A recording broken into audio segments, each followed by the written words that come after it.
नमस्कार दोस्तों, तो स्वागत है भाई आप सभी लोगों का एक बार फिर से मेरे चैनल द वॉयेजर यदू पे। और मेरा नाम है यदू यादव। आज की वीडियो का थंबनेल देख के आप लोगों को समझ में आ गया होगा कि आज की वीडियो रहने वाली है द कॉन्टिनेंटल जीटी मॉडिफिकेशन, कि मैंने अपनी बाइक पे कौन कौन सी मॉडिफिकेशन कराई है। इस वाली वीडियो में मैं ये भी सजेस्ट करवाने वाला हूँ आप लोगों को कि कौन कौन सी मॉडिफिकेशन आप लोगों को करनी चाहिए, मस्ट रिकमेंडेशन जो कि मेरी तरफ से रहने वाले हैं। इसके अलावा कौन कौन सी जो ऑप्शनल मॉडिफिकेशन है जो आप लोग चाहो तो छोड़ भी सकते हो और करवाना चाहो तो करवा भी सकते हो, दोनों तरीके की, उनके बारे में भी बात करने वाले हैं। ठीक है, तो मेरे पीछे खड़ी है मेरी बाइक कॉन्टिनेंटल जीटी और वेरिएंट है मिस्टर क्लीन। ठीक है, तो कॉन्टिनेंटल जीटी में भी बहुत सारे वेरिएंट आते हैं और ये वाला जो पर्टिकुलर वेरिएंट है मिस्टर क्लीन यानी कि क्रोम जो कलर होता है, ये टॉप वेरिएंट है। ठीक है, और इसमें मैंने बहुत सारी मॉडिफिकेशन ऑलरेडी करा रखी है। एक मॉडिफिकेशन जो आप लोगों को शायद से हाईलाइट हो रही होगी, नहीं भी हो रही है तो मैं बता देता हूँ। ठीक है, वो है ये चीज़। ठीक है, ये हैंडल जो है वो इंटरसेप्टर बाइक का है, इंटरसेप्टर 650 का है। कॉन्टिनेंटल जीटी में ऐसा हैंडल नहीं आता है, कॉन्टिनेंटल में क्लिप ऑन हैंडल आता है। उसके बारे में हम लोग अभी वीडियो में आगे डिटेल में बात करेंगे। ठीक है, तो बारी बारी करके मैं सारी की सारी वीडियो में जितने भी मैंने मॉडिफिकेशन कराए हैं वो सारे आपको गिनवाता जाता हूँ, और प्लस एक चीज़ और, मैं उन सब के प्राइस भी आपको बताऊंगा। तो पहली चीज़ से शुरू करते हैं भाई। सबसे पहली चीज़ आती है यहाँ पे। ठीक है, ये ब्रांड दिख रहा होगा आप लोगों को, गुरसेवक। ठीक है, परफॉर्मेंस एग्जॉस्ट। तो पहली चीज़ जो मैंने इसमें मॉडिफाई कराई है वो है इसके एग्जॉस्ट। और कोई भी इंसान जीटी लेने के बाद उसके एग्जॉस्ट ही मॉडिफाई कराएगा, क्योंकि इसकी जो आवाज़ है, ट्विन सिलेंडर की जो साउंड आती है एग्जॉस्ट की, वो बहुत अच्छी आती है, बहुत प्यारी आती है। तो भाई मैंने ये एग्जॉस्ट लगवाए थे, गुरसेवक एग्जॉस्ट, जो कि दिल्ली से लगे थे। पूरा बता देता हूँ। इसमें दो टाइप के आते हैं गुरसेवक में, एक लॉन्ग कोन आता है और एक शॉर्ट कोन आता है। आप लोगों को इसकी लेंथ से पता चल रहा होगा कि ये थोड़ा छोटा है। जो लॉन्ग कोन होता है वो अप टू यहाँ तक होता है, बाइक के थोड़ा बाहर तक निकला होता है, छोटे साइज़ हैं। तो इसके दो रीज़न थे लगवाने के।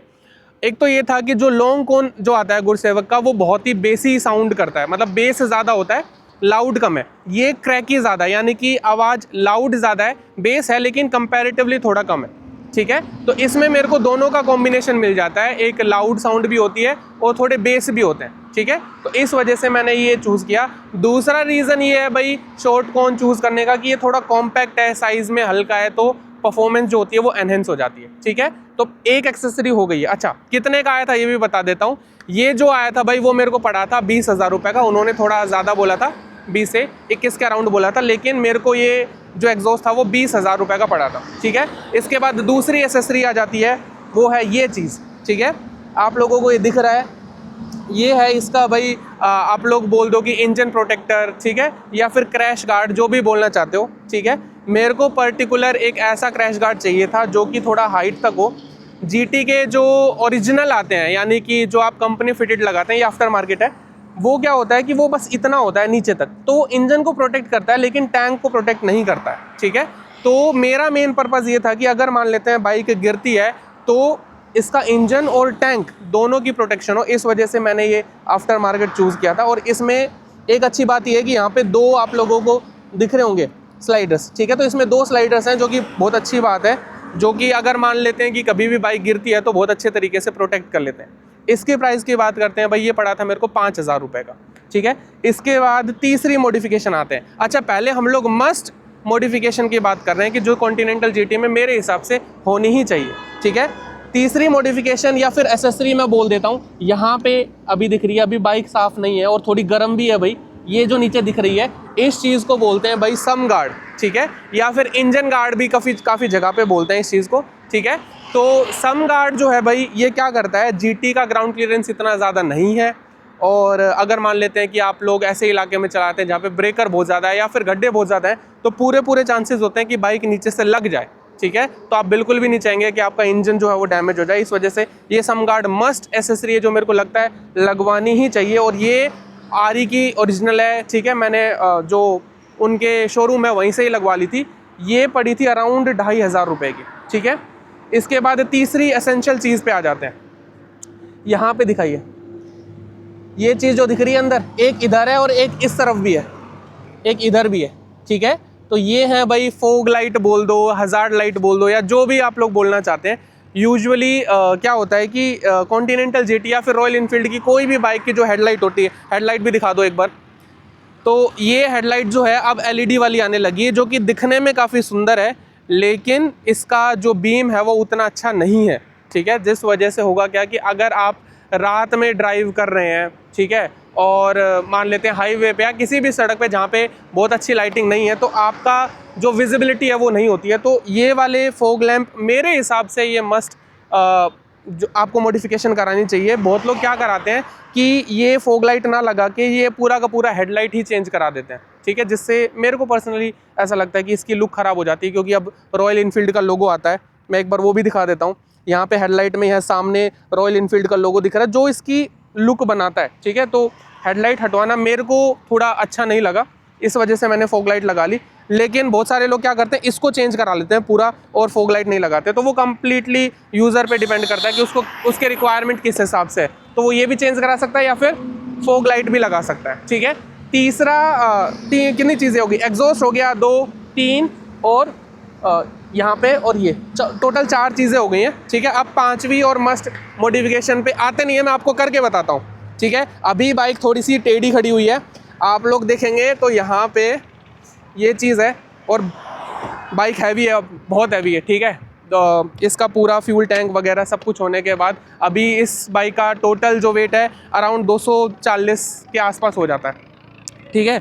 मैंने अभी बाइक लगा दी है सेंटर स्टैंड पे, जो कि GT में नहीं आता है, हाँ। तो इतनी भारी बाइक है और इसमें जो सेंटर स्टैंड है वो नहीं आता है। ये भी मैंने आफ्टर मार्केट लगवाया है, ठीक है। आफ्टर मार्केट नहीं है तो RE का ओरिजिनली, लेकिन मैंने बाद में लगाया है, मतलब कि कस्टमाइजेशन के टाइम पे। ये मस्ट है मेरे हिसाब से। इसका भी रीज़न मैं बता देता हूँ कि कभी आप ट्रैवल करते हैं तो आपको बाइक अगर ऐसी जगह पे खड़ी करनी पड़ जाती है जहाँ पे आपको पीछे चेन क्लीन करना है, चेन लूप करना है, इसका चेन क्लीन और चेन लूप करना वो वाले स्टैंड के साथ, जो इसका स्टॉक साइड वाला स्टैंड होता है उसके साथ बहुत मुश्किल है भाई। ये ट्रस्ट मी, क्योंकि मैंने कुछ टाइम तक ये चीज़ नहीं लगवाई थी, शुरू में नहीं लगवाई थी, अभी रिसेंट में ही लगाई है। तो बहुत मुश्किल से आपको एक आदमी को पूरा बाइक को ऐसे होल्ड करके रखना पड़ेगा, तब तक दूसरा आदमी जो है उसकी चेन क्लीन या चेन लूप करेगा, तो बहुत मुश्किल टास्क है। दूसरा एक रीज़न ये भी है कि इस कॉन्टिनेंटल GT के अंदर आते हैं जिसको हम लोग बोलते हैं स्पोक व्हील, ताड़ियों वाले जो ये दिख रहे हैं, इस तरीके के टायर्स आते हैं, ठीक है। ये टायर्स जो होते हैं वो ट्यूबलेस नहीं होते, ये ट्यूब वाले टायर होते हैं। इन केस अगर आपकी GT जो है पंचर हो जाती है तो इसके टायर को निकालना इस वाले स्टैंड के बिना बहुत आफत का काम है। तो ये तो मैं बोलूँगा कि जब आप कॉन्टिनेंटल GT अगर निकलवा रहे हो, नई बाइक खरीद रहे हो, तब ही लगवा लो। तो ये मस्ट मॉडिफिकेशन है मेरे हिसाब से। तो भाई जितना भी मैं देख पा रहा हूँ, मैंने जितनी भी मस्ट मॉडिफिकेशन थी ना वो सारी कवर अप कर दी हैं। अब बात करते हैं हम लोग उन मॉडिफिकेशन के बारे में जो ऐड ऑन आप करवाना चाहते हो तो करवा सकते हो, बाकी जो कि ऑप्शनल है। अच्छा, किस किस चीज़ का मैंने प्राइस नहीं बताया है। एग्जॉस्ट जो कि थे 20,000 के, ये जो गार्ड था ये था 5,000 रुपये का। ये लाइट जो है ये थोड़ी महंगी है, ये लाइट जो है वो 7,000 की, लेकिन ये वारंटी में, अगर 2 साल के अंदर ये ख़राब होती हैं तो ये रिप्लेस हो जाएंगी, ठीक है। 3 चीज़ हो गई। नीचे सम गार्ड का प्राइस मैंने बता दिया, वो है 2,500 का। और ये जो स्टैंड है ये रॉयल इनफील्ड का ओरिजिनल है, कॉन्टिनेंटल GT इंटरसेप्टर में जो लगता है वही है, ठीक है। तो ये स्टैंड पड़ा था मेरे को अराउंड 2,500 रुपये का। तो आप टोटल कर लेना जितना भी हो गया है टोटल। अब बात करते हैं उन एसेसरीज़ के बारे में जो कि ऑप्शनल रहने वाली है।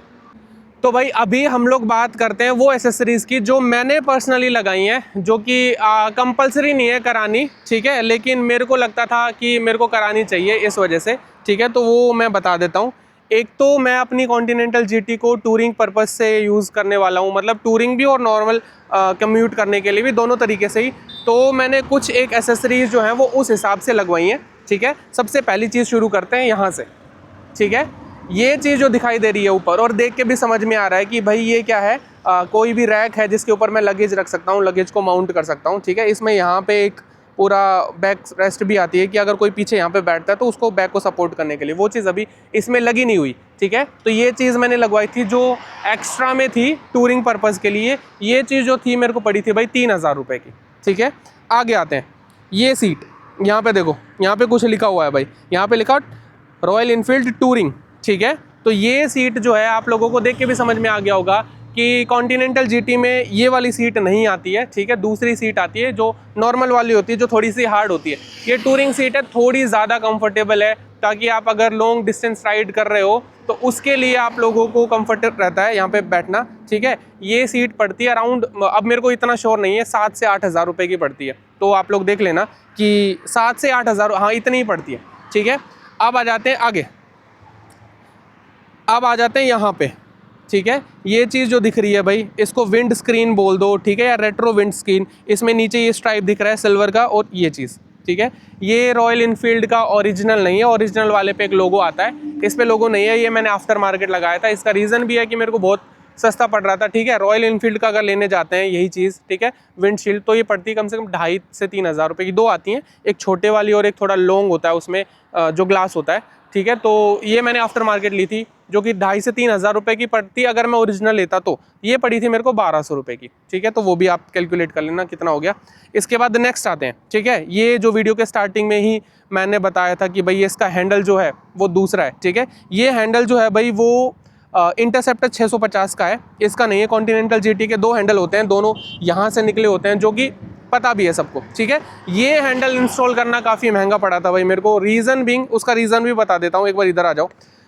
ये वाली जो चीज़ है, ठीक है, अब इसको कौन सी प्लेट बोलते हैं ये मेरे को नहीं पता, लेकिन ये वाली चीज़ जो है वो इंटरसेप्टर और कॉन्टिनेंटल में अलग अलग होती है। इसमें ये जो ये दिख रहा है, ये 2 स्प्रॉकेट, 2 होल, इसमें ये अटैच होते हैं, ये हुक्स, और उसके बाद फिर ये हैंडल अटैच होता है। तो कॉन्टिनेंटल जीटी में ये वाली प्लेट नहीं होती है। कॉन्टिनेंटल जीटी में यहाँ पे होल नहीं होती, क्योंकि उसके दोनों हैंडल यहाँ से साइड से लगते हैं, ठीक है। तो ये वाला हैंडल इंस्टॉल करने के लिए भाई मेरे को ये प्लेट, फिर ये पूरे नट बोल्ट, और नट बोल्ट भी बड़े महंगे आते हैं भाई इसके ओरिजिनल, फिर ये दोनों चीज़ें जिसमें हैंडल आता है, फिर ये हैंडल रोड, ये सारी चीज़ें मेरे को नई लेनी पड़ी थी। इसके अलावा 2 चीज़ें जो इसमें नहीं दिख रही हैं, वो क्या होगा कि जब इसका हैंडल ऊपर हो जाता है थोड़ा सा, तो 2 चीज़ें नई चाहिए होती हैं। एक तो इसका एक्सेलरेशन वायर, ठीक है, और इसका क्लच वायर। तो ये पूरा का पूरा कॉम्बो था, ठीक है, जो कि मेरे को पड़ा था 12,000 रुपये का, सारे के सारे पार्ट जिसमें नट बोल्ट सब कुछ आ गया। इसके अलावा मैंने ये 2 चीज़ और ली थी, ये मेरी पर्सनल चॉइस थी। ये अगर आप आगे की तरफ से आओगे तो दिखाई देगा, क्योंकि मेरी जीटी का कलर क्रोम है, तो मैंने जानबूझ के यही मिरर लिए थे, ठीक है, जो कि यूजुअली आते हैं ये वाले मिरर, एक तो क्लासिक में आते हैं और एक आते हैं मीटियोर 350 में, ठीक है। तो मैंने पर्सनली ये वाले मिरर इसलिए लिए थे क्योंकि जीटी के जो ये वाले मिरर आते हैं ना भाई, वो मिरर आते हैं ब्लैक कलर के, जो कि मेरे हिसाब से उतने नहीं जाते बाइक के साथ। तो ये क्रोम वाले मिरर जो हैं वो थोड़ा मैच कर रहे हैं, तो ये मिरर मैंने अलग से लिए थे, जो कि मेरे को पड़े थे 1500 रुपये के, ठीक है। एक एसेसरी और है जो अभी फ़िलहाल नहीं है, लेकिन वो भी मैंने ख़रीदी हुई है, ठीक है। रॉयल इनफील्ड के ही बार एंड मिरर्स आते हैं, छोटे छोटे, जो साइड में लगे होते हैं। तो अभी तो क्योंकि मैंने ये वाले मिरर लगा लिए हैं, तो वो मिरर मैं हटा चुका हूँ, तो वो वाले मिरर भी मैंने लिए हुए हैं, ठीक है। वो वाले मिरर भी काफ़ी महंगे आते हैं, वो मिरर आते हैं 7,000 रुपये के, ठीक है। तो ये कैलकुलेट कर लो। एक चीज़ और दिखा देता हूँ, यहाँ पे वो एसेसरी अभी यहाँ पे नहीं है, लेकिन उसका ये वाला हुक है। तो ये वाला हुक जो दिखाई दे रहा है, ये हुक जो है भाई वो है मोबाइल स्टैंड के लिए, ठीक है। अगर मेरे को मोबाइल माउंट करना है बाइक पे, अगर कहीं पे भी मान लेते हैं मैं टूरिंग कर रहा हूँ, तो नेविगेशन करने के लिए या कुछ भी सामने मोबाइल रहता है, तो ये वाली चीज़ जो है वो मैंने थोड़ी महंगी ली है, लेकिन अच्छी है। उसमें मैं क्या कर सकता हूँ, मेरा मोबाइल जो कम्प्लीटली सेफ़ रहता है, अंदर पूरा पैक्ड रहता है, उसको मैं चार्ज कर सकता हूँ, और वो शॉक प्रूफ है, मतलब कि मोबाइल पे उतने ज़्यादा शॉक नहीं जाते हैं, ठीक है। तो ये चीज़ जो पड़ी थी वो मेरे को पड़ी थी 2,500, थोड़ी महंगी है, लेकिन मेरे हिसाब से वर्थ है, क्योंकि वो फिर लॉन्ग टर्म वाली चीज़ है, ठीक है। लगभग मैंने पूरा कंप्लीट कर दिया है। एक चीज़ और रह गई है, मैं बता देता हूँ, ठीक है। यहाँ पे इंडिकेटर मैं चला के दिखा देता हूँ एक बार। जीटी में जो स्टॉक इंडिकेटर आते हैं, इनके अंदर जो हेलोजन बल्ब आते हैं भाई, और अभी मैंने इनके अंदर ना LED लगाए हैं, ठीक है। तो वो उसकी ब्राइटनेस भी बहुत ज़्यादा हो जाती है। एक चीज़ और दिखाता हूँ, 1 मिनट, हाँ ये दिख गया होगा भाई। मैंने ना बाइक के इंडिकेटर में हैज़ार्ड लगाया है, ठीक है। ये भाई ये ज़रूरी नहीं है, ठीक है, ये कम्प्लीटली ऑप्शनल है, ये लोगों की चॉइस होती है, करवाना चाहते हैं या फिर नहीं करवाना चाहते हैं, ठीक है। इसको अभी कर देते हैं बंद। तो ये सारी चीज़ें मेरे हिसाब से मैंने लगभग सारी एसेसरीज़ कवर कर दी हैं, कुछ रहा नहीं है। हाँ, लगभग मैंने सारी एसेसरीज़ कवर कर दी हैं, तो जितना भी टोटल हो गया होगा वो आप कैलकुलेट कर लेना कि इतने इतने की मैंने एसेसरी लगा दी हैं। कुछ छूट गया हो तो मेरे को पता नहीं है। बाकी एक चीज़ और है कि मैंने ना ये वाली चीज़, इस पर अगर शाइन थोड़ी कम दिख रही हो, वैसे तो पूरी की पूरी बाइक ही अभी गंदी हो रखी है, तो इसमें तो कुछ ऐसा कुछ है नहीं, वॉश नहीं हुई है। बाइक की ये वाले टैंक जो है मैंने लेमिनेट कराया हुआ है, क्योंकि इस पर स्क्रैच वगैरह आ जाते हैं, और ये वाली चीज़ जो है ना वो ठीक नहीं हो सकती, फिर पूरा टैंक ही नया लगाना पड़ेगा। तो मैंने ये तो शुरू में ही लेमिनेशन करा दिया था, ठीक है, और अच्छा वाला PPF मैंने कराया था टैंक के ऊपर। ठीक है, तो लगभग मैंने सारी की सारी चीज़ें कवर अप कर दी हैं। हाँ, लगभग मैंने सारी की सारी चीज़ें कवर अप कर दी हैं। तो देख लीजिए, मेरे हिसाब से मैंने सारी एसेसरीज़ बता दी हैं, मस्ट डूइंग एसेसरीज़ और जो नॉर्मल एसेसरीज़ हैं, ठीक है। और इसके बाद भी अगर आपको किसी भी एसेसरीज़ के बारे में कोई क्वेरी हो या फिर पूछना हो कि कौन कौन सी एसेसरीज़ मेरे को कितनी पड़ी है, कुछ भी क्लैरिफिकेशन चाहिए हो, तो मेरे को आप कमेंट कर सकते हैं, कमेंट में मेरे को बता सकते हैं, ठीक है। और कॉन्टिनेंटल जीटी की बहुत सारी टूरिंग वीडियो मैं आगे डालने वाला हूँ और इसका रिव्यू भी मैं बहुत जल्दी डालने वाला हूँ। बता देता हूँ इस वाली वीडियो में थोड़ा सा। एक बार इधर आ जाइए। मैंने देखो यहाँ पे कॉन्टिनेंटल जीटी को चला दिया है 13,426 किलोमीटर, ठीक है। तो टोटल 13,000 किलोमीटर बोल दो मैं इस बाइक को चला चुका हूँ। तो 13,500 किलोमीटर चलाने के बाद इस बाइक के साथ मेरा कैसा एक्सपीरियंस रहा है, कैसा मेरा रिव्यू है, वो सब कुछ भी मैं शेयर करूँगा एक नेक्स्ट वीडियो में, ठीक है। तो अभी के लिए इस वीडियो में सिर्फ इतना ही रखते हैं, ठीक है। और अगर आप लोगों को ये रिव्यू वीडियो पसंद आई हो तो वीडियो को लाइक करना, ठीक है, वीडियो को शेयर भी करना और कमेंट ज़रूर से ड्रॉप करना, ताकि मेरे को पता चल सके कि आपको कौन कौन सी एसेसरीज़ पसंद आई है और कौन कौन सी एसेसरीज़ आपको वर्थ लगती है कि आपको लगवाना चाहिए, ठीक है। और मेरी कॉन्टिनेंटल जीटी की एसेसरीज़ के बारे में आप सभी लोगों की क्या राय है और आपको क्या लगता है कि मैंने कौन कौन सी एसेसरीज़ अच्छी लगाई हैं, नहीं लगाई हैं, तो वो कमेंट करके ज़रूर बताइएगा। चलिए मिलते हैं आप लोगों से एक नई वीडियो में, तब तक के लिए बाय बाय।